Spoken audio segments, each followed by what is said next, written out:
Brock Forkey with Real Capital Group, Property Management. Here with Brian McQueen of Coldwell Banker Prime Properties. I've been friends with Brian for years. Always have admired Brian for his work ethic. And I think I met you, Brian, back in 2005. Thereabouts. Yeah. Yep. So I met him in 2005. Started a friendship. He lists a lot of property. I actually, you know where I first met you or first saw you? Coldwell Banker magazine. Remember that magazine? So it was a magazine and it had, and I just kept flipping pages and it had, you were all over those pages back then. You remember that? It was like, Yep. They don't even have that anymore. It was the magazine, right? It was at Hannaford and it was at Price Chopper and stuff. So, I mean, what I've always admired about you is your prospecting. So this video is going to go out to realtors, and I think the value that we can add is, you know, you explaining how you do that every day. Because I've tried it. I know how hard it is to get up every day, hit mojo, right, and go live with it. So how do you do it every day? Well, you just basically have two choices. You can sit and wait for the phone to ring, or you can go out and find business. 100%. As we all know, right? Yeah, yeah. So just early on, I learned that there's a whole lot more people out there that you don't know than there are people that you do know. Yeah. So you just gotta talk to as many people that you don't know. Yeah. As fast as you can. Yeah, 100%. And Now, that's the key to growing a business, any business. yeah. And that's just kind of the path I took right from square one. Yeah, it's worked really well for you. Now, how do you deal with the rejection? Because I think that's the number one problem people have, right? They get on the phone and 99.9% of it is just straight up rejection. People tell you stuff that they would never, ever say to anybody, right? But they say it to you when you're on the phone. How do you deal with it? Well, you gotta have strong goals in place, right? Yeah, To put yourself through a little bit of pain. yeah. So you gotta have a reason for going through the pain to Yeah, get to the big why. the pleasure. Yeah, Right, and then any sales position, it's a matter of how many no's you can get before you get the one yes. yeah, So it's just part of being in sales, and like starting a new workout regimen, you're going to be sore at first. It's gonna hurt, but Yeah. eventually, if your goals are big enough and you want to do better things than the average, yeah, and get better results, it becomes second nature. yeah. And you just work through it, and it becomes a daily routine where you're just looking for that one or two yeses Yeah. for the next appointment. Yeah. And then the 40 no's to get you there don't really matter. Yeah. That's the So- bottom line. So it's just pushing through every day. Pretty much. Gotcha. And you gotta have a purpose behind it. And purpose, 100% push through for the bigger You gotta why. have a goal, because like anything, you know, in life, if you don't have a strong reason to be there, Yeah. it's easy to flake out. Yeah, So, 100%. Yep. Now, I know years ago you used to have accountability partners, you used to have Mike Ferry, you were trained by Mike Ferry. What do you do now? at this point, I'm out of the Mike Ferry system from a coaching standpoint. Yeah, But I still have friends around the country that I talk to, talk to. and we hold each other accountable. So you just do have around- accountability partners? Just around our production goals, yes. Gotcha. Yeah. And then what about like role play? Do you do that every day still, or I don't role play you know? any longer. No. Gotcha. No, I role play on the phone. Gotcha. So that's not the right answer. Yeah. I mean, you certainly can always improve. It's just But you've been doing it at for a while. at this point I don't. I just roll and get on and dial as fast as I can. So what is your daily schedule? How does that work? I'll generally be on, just before 8 o'clock, 7:45, 10 minutes to, You get right on the phone straight through until 10, to 10. and then I'll go get a workout in. Okay. From 10:30 to usually about 11:30, Okay. 12 noon lunch, Yeah. and then at that point I'm just getting ready for my afternoon appointments. Okay.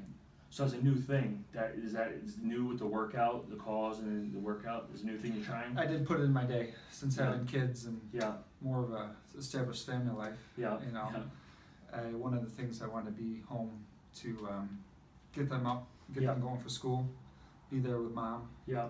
help them get them Yeah. out in the car and get them off to start their day Yeah. with dad home. Gotcha.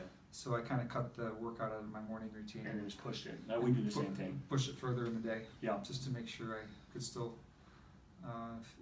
keep the physical part of the mental Yeah. health. 100%. It's a Right. big deal. We do it too. Me and Vaughn go every day at 11:30. We meet here at 11:30.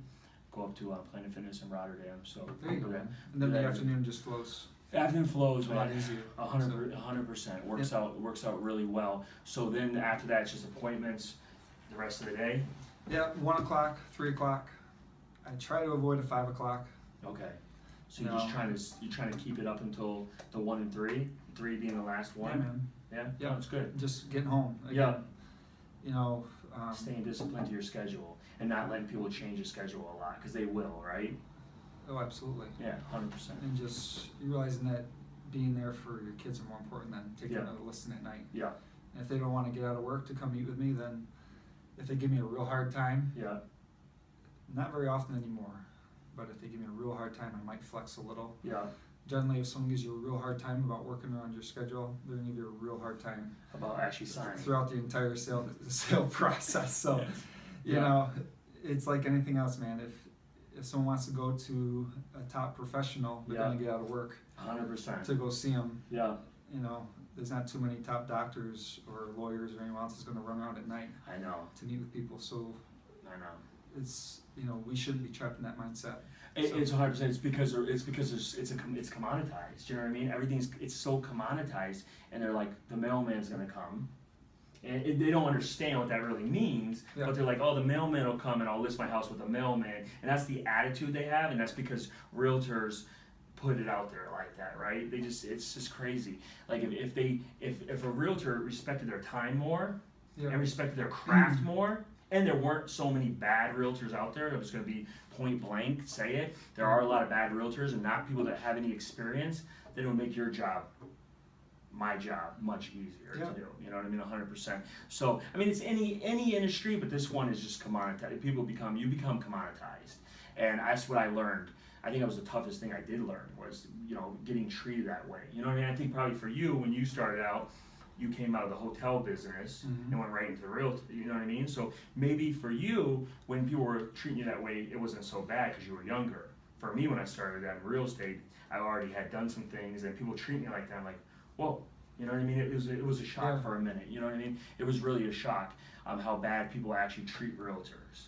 And, you know, and so I understand now, somebody like you, how hard you have to work to put up those numbers, you know? Yeah, it's just as your priorities in life change and you realize being home with your son and your daughter isn't as important as flexing around someone else's schedule. Yeah, And 100%. you'll find that'll help you stand out as well as much as anything else falling into the rest of the group. Yeah, If that gentleman or gal or husband and wife are saying, why isn't Brian yeah, coming out with me at night? yeah, You know, he must be doing something different. yeah.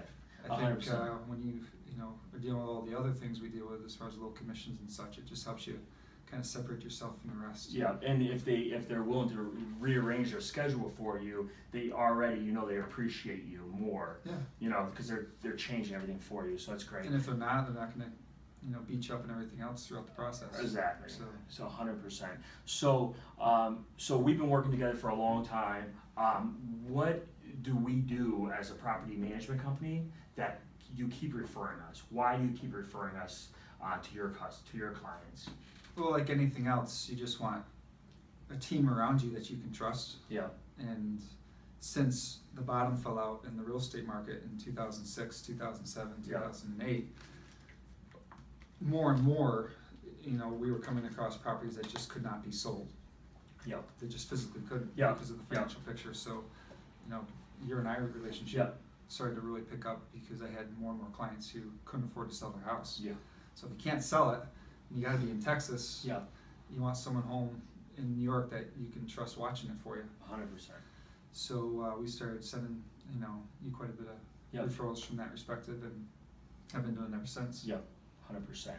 And I always like to say, because people always think we're going to steal their business. We've never stolen any customers from you, right? Because we do sell real estate investment properties. We've never taken any of your customers. No, Always it's- refer your customers back to you, right? It's more the other way around, right? Yeah.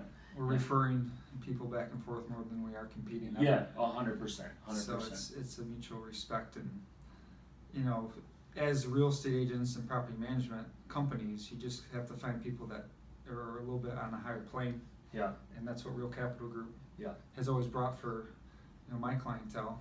A lot of it is single family, properties that make sense to turn into rentals, yeah, and then you know, when we run into the larger commercial, multi-unit, larger deals that just, you know, the individual buyer doesn't even want to consider handling, you know, Yeah. you're of course always our first option to take over those larger buildings I as appreciate well, so I appreciate that. it works out. Appreciate that. All right, man. Well, I appreciate you coming in, doing this. I Yeah. hope hopefully you taught somebody something to do with prospecting or scheduling their time differently, or not being commoditized, because I do find that that's a problem, big problem in the real estate industry, is people being commoditized. And I think if people actually change the way they think and think more like you, it'll be better. So thanks, man. I appreciate Yeah, it. bro. Anytime, buddy.